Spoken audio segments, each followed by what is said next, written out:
Have you ever noticed how the exact second a crisis hits halfway across the globe, your phone just lights up with alerts? But, positive breakthroughs, they barely even make a blip on your feed. In our modern media ecosystem, bad news travels at the speed of light, while good news travels like molasses. It's a striking contrast, and it fundamentally shapes how we experience the world today. So let's dive right into this explainer. We're going to unpack the actual mechanics of how high-stakes information rapidly impacts our world. We'll be exploring what happens when the relentless speed of breaking news collides directly with global military, political, and digital infrastructure. To make sense of all this, we're going to break things down into 5 key areas: the speed of news, flashpoints and global conflicts, the digital threat landscape, measuring global consequences, and finally, a better way forward. All right, Section 1, the speed of news. Welcome to the hyper-connected, multi-screen command centers where that global race to be the absolute loudest really kicks off. I mean, just think about the sheer volume of data being processed here. In these high-stakes, breaking news studios, every single second matters. The goal is to push information out to billions of screens instantly. But this incredible technological capability comes with massive responsibility and sometimes profound risk.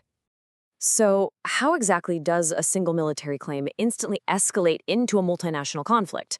Keep that rapid spread of news in mind here, because when information moves instantaneously, the window for diplomacy, verification, or even just basic de-escalation practically vanishes. Moving on to Section 2, flashpoints and global conflicts. Let's look at a highly volatile situation where the path to peace narrowed incredibly fast, with the US and Iran trading direct, heavy military strikes.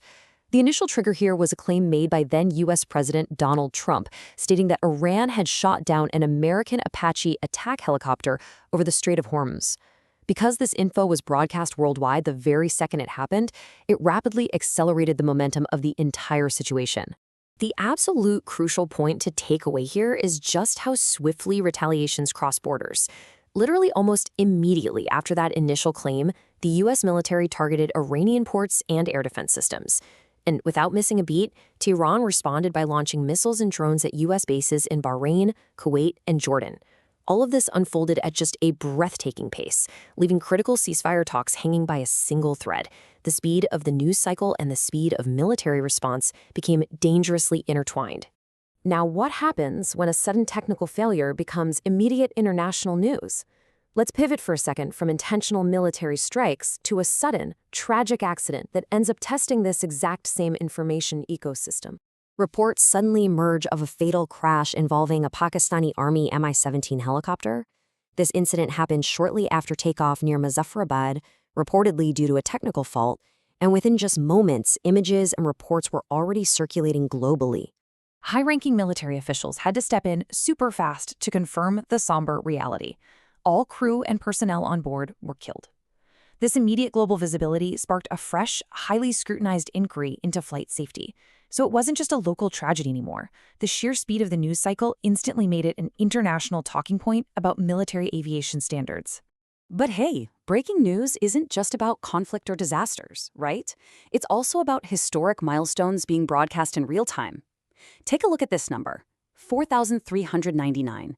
That represents the unbroken tenure in days of India's Prime Minister Narendra Modi, officially surpassing Jawaharlal Nehru to become India's longest-serving elected prime minister. In our modern era, an administrative milestone like this is instantly contextualized and beamed across the entire world, shaping global political narratives in a matter of minutes. So which major football star and national team suffered a massive cybersecurity data breach ahead of the 2026 World Cup? We've seen how military strikes and political milestones dominate feeds, but how does the speed of information weaponize our digital vulnerabilities? Let's consider a totally different kind of breaking news. That brings us to Section 3, the digital threat landscape. The digital realm is incredibly vulnerable right now. Ahead of the massive global event that is the 2026 FIFA World Cup, Lionel Messi and the entire Argentina national team actually suffered a severe cybersecurity breach. Their highly private passport details were leaked online. When bad actors get their hands on this kind of data, the speed of the internet allows them to distribute it globally way before defense systems can even respond. It's wild, but it really proves that no one, no matter how high profile, is immune to the immediate consequences of a digital leak.